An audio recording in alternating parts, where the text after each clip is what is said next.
आज हम आप लोगों को बहुभ्रूणता या पॉली एम्ब्रियोनी के बारे में बताएंगे। तो चलिए शुरू करते हैं। सबसे पहले बहुभ्रूणता की परिभाषा समझ लेते हैं। तो बीज में एक से अधिक भ्रूणों के उत्पन्न होने को बहुभ्रूणता कहा जाता है। कहने का मतलब ये है, कोई बीज है, उस बीज में जब एक से अधिक भ्रूण उत्पन्न हो जाते हैं, एक से अधिक भ्रूण पैदा हो जाते हैं, तो उसे ही बहुभ्रूणता या पॉली एम्ब्रियोनी कहा जाता है। तो कुल मिलाकर के ये मतलब हुआ कि जब एक से अधिक एम्ब्रियो उत्पन्न होते हैं किसी बीज में, तो उसे ही बहुभ्रूणता या पॉली एम्ब्रियोनी कहा जाता है।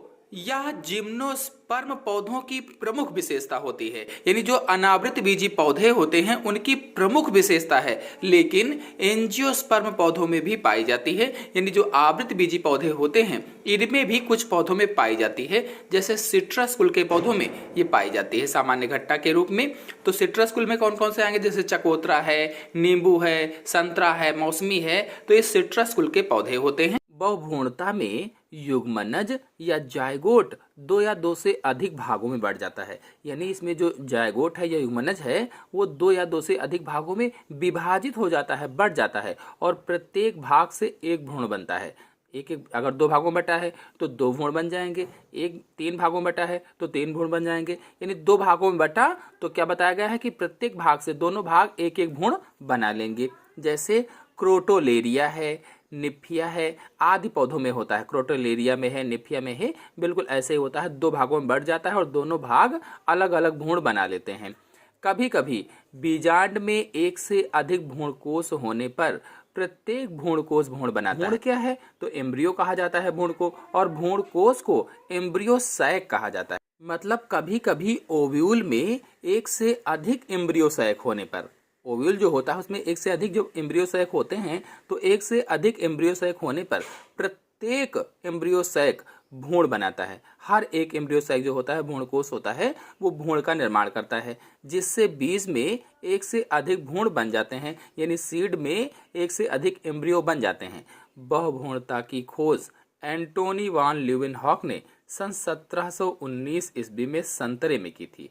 बहुभ्रूणता की खोज किसने की पूछा जाए तो वैज्ञानिक एंटोनी वान ल्यूवेनहॉक ने की थी। कब की, तो 1719 ईस्वी में की। किसमें की, तो संतरे में की थी।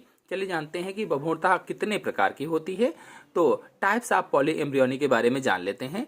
तो बहुभ्रूणता कई प्रकार की होती है। पहला है सरल बहुभ्रूणता या सिंपल पॉली एम्ब्रियोनी। तो इस दशा में बीजांड में एक से अधिक भ्रूणकोश होते हैं। यानी जो सरल बहुभ्रूणता है, इसमें क्या होता है कि इसमें जो बीजांड होता है, जो ओव्यूल होता है, ओव्यूल में एक से अधिक एम्ब्रियो सैक होते हैं या भ्रूणकोश होते हैं, और इनमें निषेचन के बाद अनेक निस्तांड बनते हैं। यानी जब निषेचन हो जाता है, फर्टिलाइजेशन हो जाता है, तो अनेक ओस्पोर बनते हैं, या कह लीजिए कि अनेक अंडे बनते हैं, और प्रत्येक से भ्रूण का निर्माण होता है, और हर एक से भ्रूण बनता है। जैसे ब्रेसिका है, ब्रेसिका कुल से जितने भी पौधे आते हैं उसमें सभी में सरल बहुभ्रूणता होती है। फिर दूसरा है मिश्रित बहुभ्रूणता। मिक्स्ड पॉली एम्ब्रियोनी में क्या होता है, इसमें एक से अधिक पराग नलिकाएं बीजांड में जाती हैं।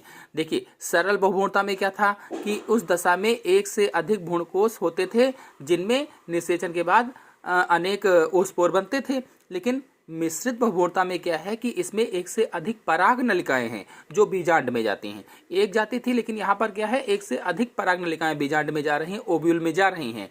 अतिरिक्त युग्मक सहायक कोशिकाओं अथवा प्रतिमुख कोशिकाओं से संयुक्त हो जाते हैं। अब जो कई सारी पराग नलिकाएं उसमें अंदर जा रही हैं, तो जाहिर सी बात है कि कुछ सहायक कोशिकाओं से संयुक्त हो जाएंगी और कुछ प्रतिमुख कोशिकाओं से यानी द्विध्रुवीय कोशिकाओं से संयुक्त हो जाएंगी, और इस प्रकार बनी द्विगुणित कोशिका से भ्रूण बन जाएगा। यानी 2n से भ्रूण का निर्माण हो जाएगा, एम्ब्रियो का निर्माण हो जाएगा। जैसे पोआ में होता है, एलियम में होता है, आदि में मिश्रित बहुभ्रूणता पाई जाती है। नेक्स्ट टाइप है विदलन बहुभ्रूणता या क्लीवेज पॉली एम्ब्रियोनी। तो यह युग्मनज के दो अथवा अधिक भागों के विभाजन से होता है। जो युग्मनज होता है, जो जायगोट होता है, निषेचन के बाद जो बनता है, तो ये दो या दो से अधिक भागों में जब बढ़ जाता है तो विदलन बहुभ्रूणता होती है। युग्मनज क्या हम लोग जानते हैं कि जब निषेचन हो जाता है, जब मादा युग्मक और नर युग्मक मिलते हैं, तो एक जायगोट का निर्माण होता है, तो उसे ही युग्मनज या जायगोट कहा जाता है। और ये जब 2 या 2 से अधिक भागों में विभाजित हो जाता है तो उसे विदलन बहुभ्रूणता कहा जाता है। और प्रत्येक भाग से भ्रूण बनता है। जितने भागों में बटा है उतने भागों से भ्रूण का निर्माण हो जाता है। जैसे किसमें होता है, क्रोटोलेरिया में है, निम्फिया एडवेना में है, आदि में विदलन बहुभ्रूणता या क्लीवेज एम्ब्रियोनी पाई जाती है। फिर नेक्स्ट टाइप है अपस्थानिक बहुभ्रूणता। तो अपस्थानिक बहुभ्रूणता के अंतर्गत भ्रूण सिनर्जिड कोशिकाओं, एंटीपोडल कोशिकाओं, बीजांडकाय अथवा अध्यवरण, बीजांडकाय यानी बीजांड का शरीर, ओव्यूल का जो बॉडी होता है उसको बीजांडकाय बोलते हैं, और अध्यावरण यानी उसी को कहा जाता है जो बाहरी शरीर होता है, जो बाहरी त्वचा होती है, अध्यवरण कहलाती है। कि कोशिकाओं के विभाजन से जब उत्पन्न होता है तो उसे अपस्थानिक भ्रूणता कहा जाता है। यानी भ्रूण किससे सिनर्जिड कोशिकाओं से, एंटीपोडल कोशिकाओं से, बीजांडकाय अथवा अध्यवरण की कोशिकाओं से विभाजन से जब उत्पन्न होता है, यानी इन कोशिकाओं के विभाजन से जब भ्रूण बनता है तो उसे ही अपस्थानिक बहुभ्रूणता कहा जाता है। जैसे नींबू है, संतरा है, आम है, ये अपस्थानिक बहुभ्रूणता के उदाहरण होते हैं। चलिए अब जानते हैं बहुभ्रूणता के उपयोग यानी एप्लीकेशंस ऑफ द पॉलीएम्ब्रियोनी। तो पादप प्रजनक तथा उद्यान विज्ञों के लिए ये बहुत ही महत्वपूर्ण है। जो पादप प्रजनक होते हैं, पौधों को उत्पन्न करते हैं नए नए प्रकार के, उनके लिए, और उद्यान जो विज्ञ हैं, उद्यानों के लिए जो विशेषज्ञ हैं, जो विद्वान हैं, उनके लिए ये बहुत उपयोगी है। फिर दूसरा है आम व नींबू प्रजाति के पौधों के लिए न्यूसेल्स से प्राप्त भ्रूण का उपयोग बहुतायत से किया जाता है। न्यूसेल्स क्या है, तो बीजांडकाय यानी आम और नींबू प्रजाति के जो पौधे होते हैं, इनके जो बीजांडकाय से उत्पन्न जो भ्रूण होता है उसका उपयोग किया जाता है। कहने का मतलब यह है आम नींबू प्रजाति के पौधों के लिए जो बीजांडकाय होता है, जो अध्यावरण होता है, इससे जो भ्रूण उत्पन्न होता है, पौधा उत्पन्न होता है, उसका उपयोग किया जाता है। फिर बहुभ्रूणता का तीसरा उपयोग है इनसे प्राप्त नवोद्भिद जनक पौधे के समान होते हैं। तो नवोद्भिद जनक, नवोद्भिद का मतलब ये होता है जब पौधा या बीज को बोया जाता है तो उसमें से जो अंकुरण निकलता है, उसमें जब तक पत्ती वगैरह नहीं निकलती हैं तो उसे नवोद्भिद कहा जाता है। तो वो हो गया नवोद्भिद। तो इनसे प्राप्त जो नवोद्भिद जनक होते हैं वो बिल्कुल पौधे के समान होते हैं। ये कायिक प्रजनन के समान ही उपयोगी होते हैं। कायिक प्रजनन का अर्थ है कि पौधे के किसी भाग से जब कोई संतान उत्पन्न हो जाए या जब दूसरा पौधा उत्पन्न हो जाए तो उसे कायिक प्रजनन कहा जाता है।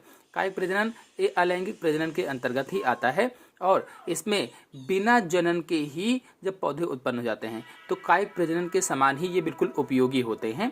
और चौथा है बीजांडकाय से प्राप्त नवोद्भिद निम्न रूप से उपयोगी होते हैं। यानी जो बीजांडकाय या अध्यावरण से नवोद्भिद प्राप्त होते हैं वो 2 तरीके से उपयोगी होते हैं। पहला है इनसे प्राप्त मूलतंत्र विकसित होता है। यानी जो बीजांडकाय से नवोद्भिद मिलते हैं, जो पौधे प्राप्त होते हैं, उनका मूलतंत्र पूर्ण रूप से विकसित होता है। और फिर दूसरा है ये सामान्यतः रोग मुक्त होते हैं। यानी इनमें रोग नहीं लगते हैं, रोग मुक्त होते हैं और इनसे विषाणु मुक्त क्लोन प्राप्त किए जा रहे हैं।